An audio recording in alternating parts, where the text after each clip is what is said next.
Don't complain about a world you won't attempt to change.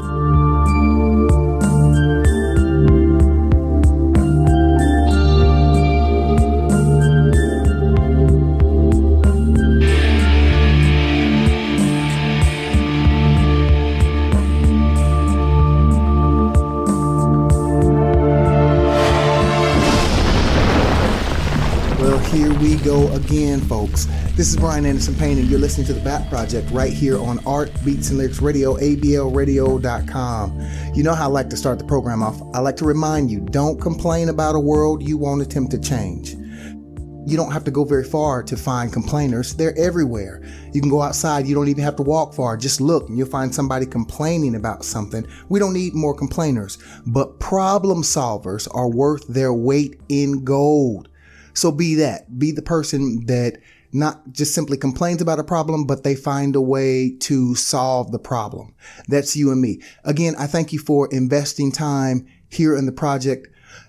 Speaking of people that make a difference, people that solve a problem, that's certainly the guest that I have here today. I'm really excited. I apologize for those of you who tuned in last week listening to hear Bob Pelshaw get into it. We had some problems and difficulty right there, but guess what? We worked it out. We solved the problem.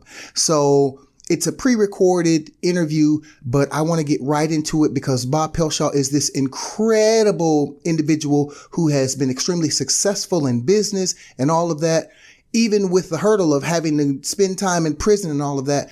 And the reason I really wanted to talk to Bob is because a lot of us know people, we have loved ones, or even if we ourselves have experienced time in prison or lockups of any kind, Bob is an incredible example of the fact that failure ain't final. Just because you had some hiccups, there is a way to come back from that and to still excel. And when I tell you that he has made it as if yesterday never was because of the success that he's been able to reach and grab, hey, listen, I'll let you hear it for yourself. I want you to be really excited about listening to this talk with Bob Pelshaw.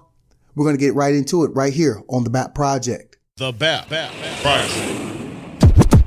Well, here we go again, folks. This is Brian Anderson-Payne, and you're listening to the BAP Project on Art, Beats, and Lyrics Radio, ablradio.com. And you know how it goes each week. I come and encourage you, don't complain about a world you won't attempt to change. Certainly there are things to complain about, but complainers are a dime a dozen.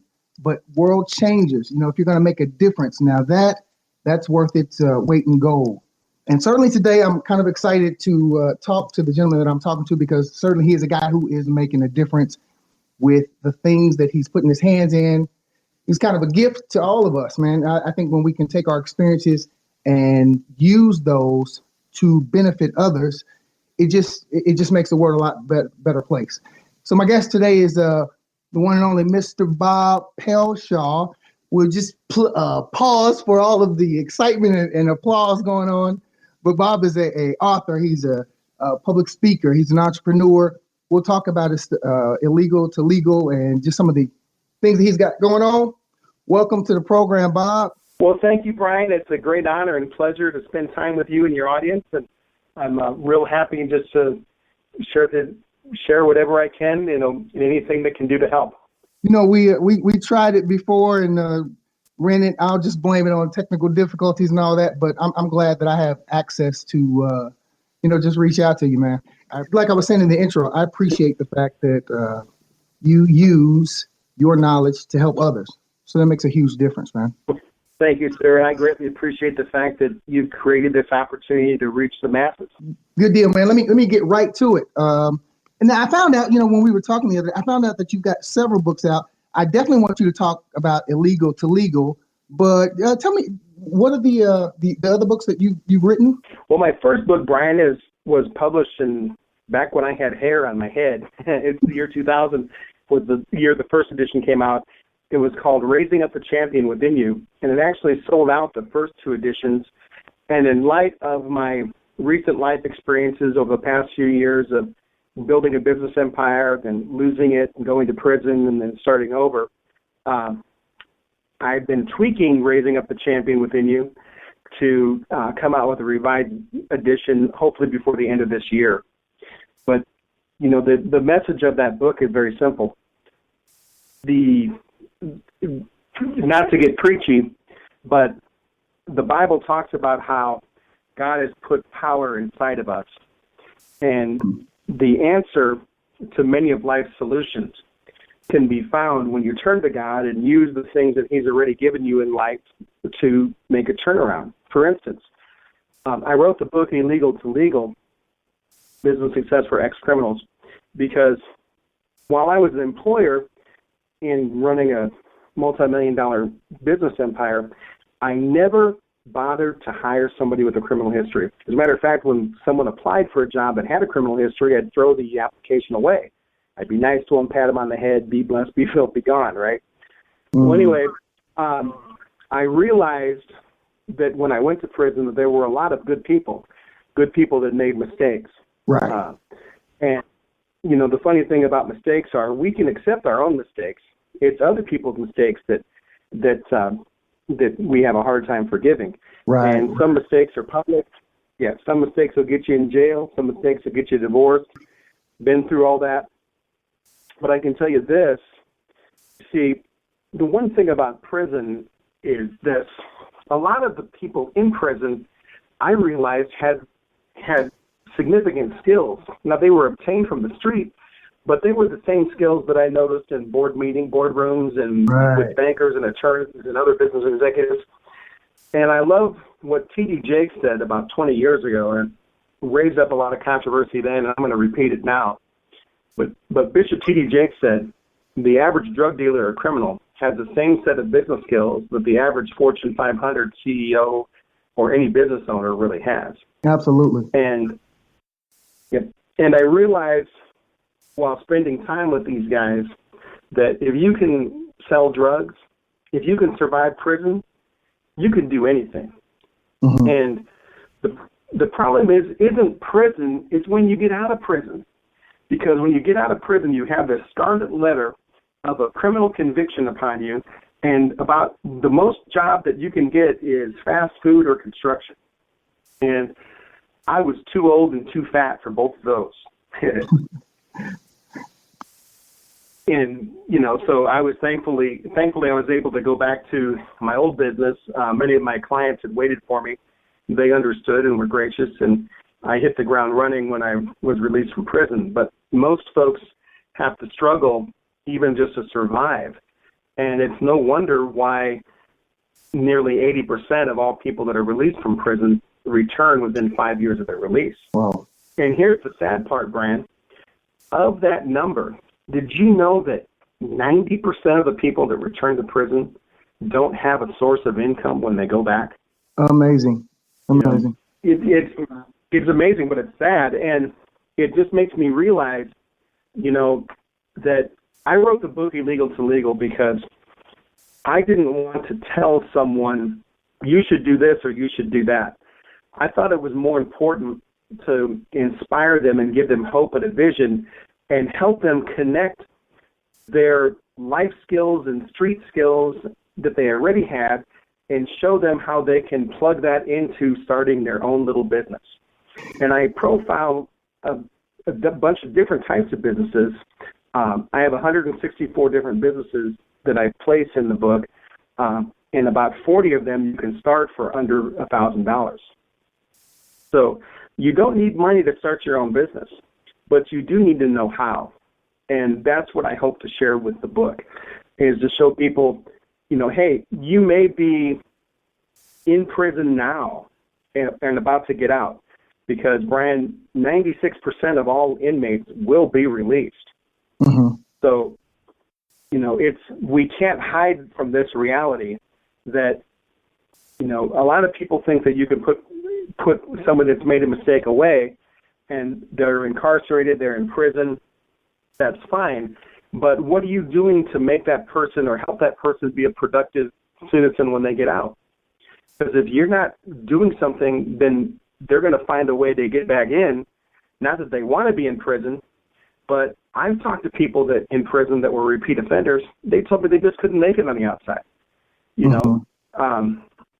And that's sad. We've taken away people's hope. And I hope to restore that This book isn't the only thing like that doing it, but I've just been told that it's a practical way to show people how to unlock their skills and experience, their street knowledge, and do something that is productive instead of destructive to society. You know, that's the exact reason that I wanted to have you talk on the program, because even as recently as last week, I've talked to several people who have spent time in prison, and there's such a discouraging feeling when they come out, because while society says, hey, you've paid your debt, but they still run into all of these brick walls when they get out. And so the program that you have is the kind of hope that I think goes far beyond somebody just talking. I mean, you're actually giving steps as to what individuals should do. And what I want to do is, I've got to take a break here now, but what I want to do when we come back from the break is I just want you to give us a couple of steps as to what individuals should be doing if they're feeling that feeling of hopelessness. Nobody's giving me a chance or opening a door. You know, how you speak about being able to open those doors yourself. When we come back, I just want you to kind of walk us through what someone should be doing at this point. Can we do that right if we come back? Very good. Look forward to it. Good deal. Folks, you're listening to Brian Anderson-Payne and the BAP Project on Art Beats Lyrics Radio, ABL.com, with my special guest, Bob Pelshaw. We'll get right back to it. All right. Well, Okay. Brian, you pose an interesting question when you ask when you make the comment, what can someone do that have lost their hope, or what can they do to prepare for a new life? I'm assuming, did I capture the essence of your comment or your question, Brian? Oh, certainly. And I think, you know, I'm loving it. Just, I want you to just keep going with that. Just, it's a total different view when it's coming from you. You know, you're giving the experience that you know. Yeah. So well, as a business owner and as a former inmate, I've lived on both sides of the fence, literally. And I can tell you this, that if you have a mind to succeed and to not give up, you can succeed. But I got to tell you the truth about something here. You know, I'm not selling snake oil. There's nothing about any of this that is easy. Mm-hmm. If you're looking for easy, then, you know, the streets are easy, or easier. And that's rough when you're dealing with violence and illegal activity, and, you know, whether the worry about whether you're going to get caught again. So even the streets aren't easy. A lot of people give up on trying to get away from the streets because they don't know anything else. Mm-hmm. If I'm going to answer the question in the comment three different ways. First, if someone is incarcerated right now, you have the unique gift of time. You have the ability to take the time to inform yourself, to educate yourself, to prepare yourself to live a different life when you get outside. Now, I have a friend that I've been mentoring since he was released from prison. I helped him get a job in construction, but his passion, he wanted to own and operate his own concrete and caulking company. And I did some consulting with him. I helped him with a business plan and a marketing plan. My wife, who's a very talented graphic artist, she did the logo and image set for his new business, and I helped him form a business. And now he went from being happy to be making $12 an hour when he got out of the joint. He's now, during the busy months, he's pulling in $10,000 to $20,000 a month. Wow! And he did it with the same set of skills that he had when he went to prison. But what he did was he challenged himself to plan, to prepare, to make the effort to channel his focus on something that was bigger than the streets, or something that was bigger than just himself.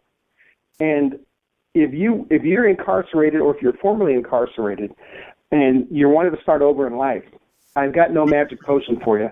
The only thing that I can tell you is that you just have to do it. You know, you can't wait for perfect conditions, because, buddy, perfect conditions don't exist. Right. You can't wait for something to happen. It can't be conditional. You just have to make a commitment to yourself, to your family, to your God, that you're going to step out and do something that you haven't done before. It's going to be new territory. It's going to be scary, but you know what? You'll get through it. And the farther along down that new path you get, the easier it is to walk. It's kind of like gravitational pull. The closer you are to the earth, the more gravity pulls you. But as you get further away from the earth, the less pull the gravity has on you. Your old life is like that gravitational pull. If you're going to run around with the same set of friends that you ran around with that got you in trouble, then you're staying sucked in, and you're going to be slammed back to earth and back in the slammer. But you have to make a break from the past and use the lessons that you had in your past to propel you to your new future. Let me give you a practical example of this, if I can use kind of a visual. Come on with it. And I'll ask you, if I may, Brian. Absolutely. Think about the space shuttle. Okay, picture the space shuttle. Now, I want you to pretend that you are the space shuttle. And listener, I want you to pretend that you're the space shuttle. If you're the space shuttle, your destiny, your future, your highest purpose is meant to be in the stars. You weren't designed to stay on Earth. You're supposed to be in a different place. You don't fit in Earth. Matter of fact, all you do on Earth is sit around and twiddle your thumbs. Now, here's my question for you. You're supposed to be in the stars. You're stuck on Earth. You have one thing that you have to overcome to get out to your orbit, to get to your destiny. What is that hardest thing that you have to overcome? I'll give you a hint. I was talking about gravity, but it's not gravity. Do you have any guess, any idea? I will not touch. Okay. When I've asked that question to groups all over the country and to people, and I get a lot of answers. I get the atmosphere, gravity, whatever. But the ironic thing, Brian, is it's the weight of the fuel, or the fuel itself, is the hardest thing that the space shuttle must overcome to be able to get into orbit. Wow. You see, the fuel of the space shuttle weighs 19 times what the shuttle itself weighs.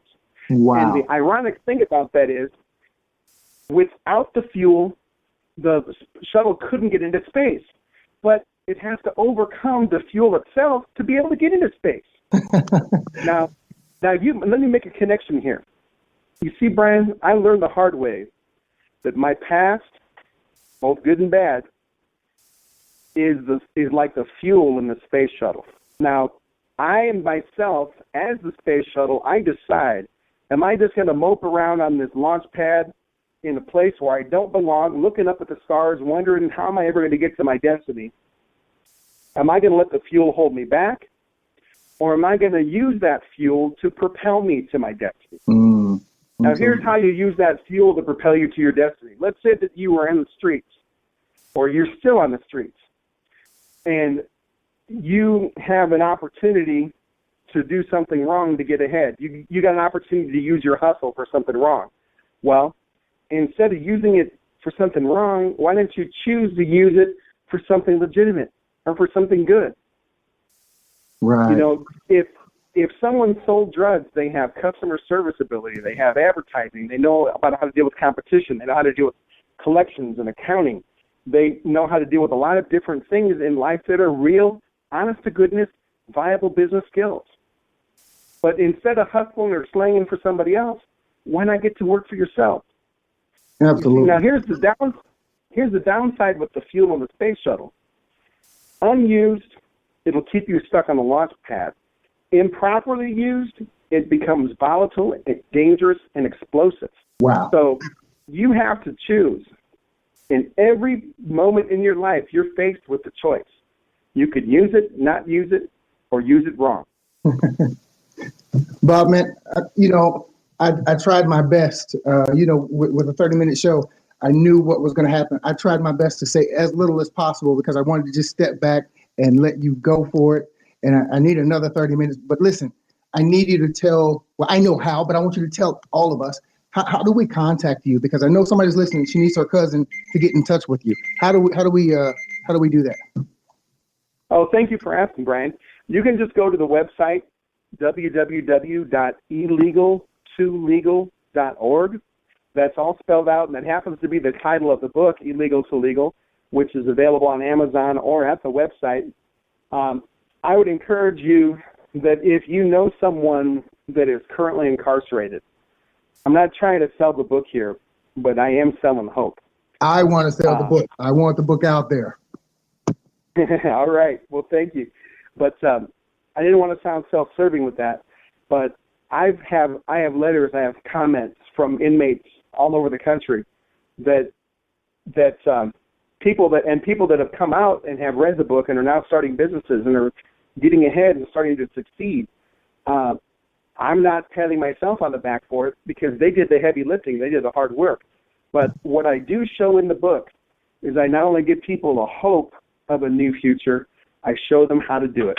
And I can't talk about that within the time constraints that we have here. But it's a detailed, step-by-step, practical, in your face, let's get going. This is something that you can start right now, even with imperfect conditions. And I can say, that'll bring somebody. Absolutely. And I can say, I'm grateful to have the book. I have read the book, and I do appreciate the principles. And I am out of time, but certainly, my push is so there because I believe in this. I told you that before, and it's still the same. And folks, listen, grab the book. Get out there, get on social media. You need Bob Pelshaw in your life. I'm telling you. Well, thank you, Brian. And you know what? It's not just for the people that's incarcerated. If someone was formerly incarcerated, or if they're at risk to be incarcerated, they're maybe doing something illegal now and haven't been caught. Give them this book. Help them. Give them a new future. The BAP Project. Well, folks, right there at the end of the interview, you could see that I ran into a bit of technical difficulty, but I hope you got the gist of it. This is one powerful discussion, and I'm really excited about Bob Pelshaw and the work that he is doing. You've been listening to Brian Anderson-Payne and the BAP Project with special guest Bob Pelshaw on Art Beats and Lyrics Radio, ablradio.com. WABL, new rules, new radio.